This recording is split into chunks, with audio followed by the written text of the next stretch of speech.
In this segment, we'll focus on the long-term causes of World War I, or mania. I bet many of you have played with toy soldiers, played a game of Risk, or played Call of Duty.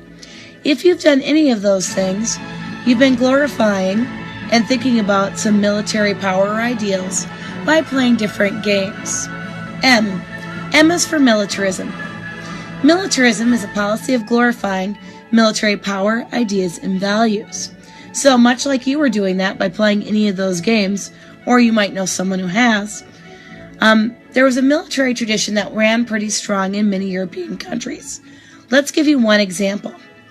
The military tradition in Prussia or Germany was strong.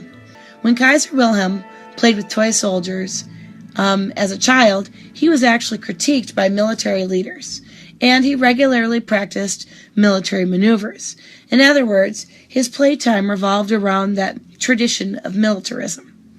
Germany had the strongest army and had proven it successfully in many of those short wars, and Great Britain had the strongest navy, and each one wanted to make sure that they were the strongest in their areas and that they could challenge the other. This is going to lead up to a buildup of forces or weapons for safety, and it's going to increase competition. While this was meant to deter war, it actually is going to raise tensions between nations. Germany decided to challenge British naval supremacy by increasing the navy to 2/3 of what Britain had. Britain already had a 2 times policy. This meant that Britain would have 2 times the nearest strength navy to ensure that they had the strongest navy. And in part, this was because they felt that a strong navy was vital to securing the interests of the British Empire, or basically protecting it. This competition showcased when Britain unveiled the 1905 HMS Dreadnought, a new battleship, which made all others obsolete. Let's take a look at it. This all-big gun armament scheme had a huge number of heavy caliber guns that were able to cut through the hulls of ships and submarines, and it was propelled with steam turbine engine. Great Britain began to make them despite their expense, and decided when Germany decided to make 4 themselves that they had to have 8. So they cried 8 before it's too late. Really what this is showcasing that desire to make sure that they were the best navy. Now this is going to begin an arms race.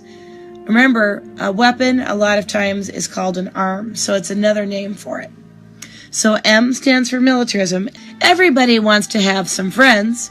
Why can't we be friends? Oh wait, you might not know these friends, but I bet you'll know these friends. Anyway, our next A cause is alliances. A for alliances. In other words, where nations seek out friends, so to speak. Alliances are where nations sign treaties to help each other like friends. At the beginning of this time period, Britain chose to stay isolated at first and be a loner, if you will. A newly unified and created nation of Germany wanted to secure friendships with other nations, so Germany chose Austria-Hungary to become their ally because France was still bitter about the loss of land from the Franco-Prussian War and its loss to Germany. Austria-Hungary was interested in forming an alliance with Germany because they worried about strained relations that they were having with Russia. Russia was supporting some groups within Austria-Hungary that wanted to break away and have their own Slavic nation. France and Russia became natural allies because they had both been isolated and were a natural fit because they both feared Germany, had lost 2 wars to Germany in the 1800s, and wanted security. British concerns over Germany's work on strengthening the Navy helped to make France a reasonable option as an ally. But these alliances divided Europe.